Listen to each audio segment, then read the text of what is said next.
அனைவருக்கும் வணக்கம் தோழர்களே. காப்பீட்டுத் துறையில 100% எஃப்டிஐ மசோதாவுக்கு மக்களவையில ஒப்புதல் அளிச்சிருக்காங்க. இதுல பார்த்தோம் அப்படின்னா, முன்னாடி இந்த மசோதா காப்பீட்டுத் துறையில நேரடி அந்நிய முதலீடு பார்த்தோம் அப்படின்னா 74% இருந்துச்சு. அத 100% மாத்தணும் அப்படின்றதுக்காக தான் இந்த மசோதாவ என்ன பண்ணிருப்பாங்க, அறிமுகப்படுத்தியிருப்பாங்க.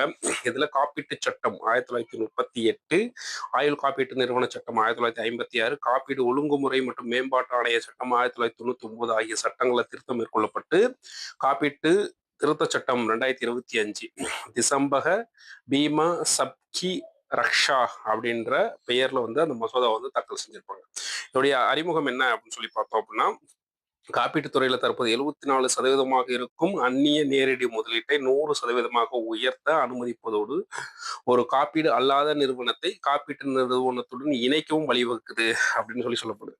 அவ்வாறு அந்நிய நேரடி முதலீட்டை 100% உயர்த்தினாலும், சம்பந்தப்பட்ட காப்பீட்டு நிறுவனத்துடைய தலைவர், நிர்வாக இயக்குனர் அல்லது தலைமை செயல் அதிகாரி ஆகிய 3 உயர் பதவிகளை ஏதாவது ஒரு உயர் பதவி ஒரு இந்திய குடிமகனுக்கு இருக்கணும் அப்படின்னு சொல்றாங்க. தேங்க்யூ.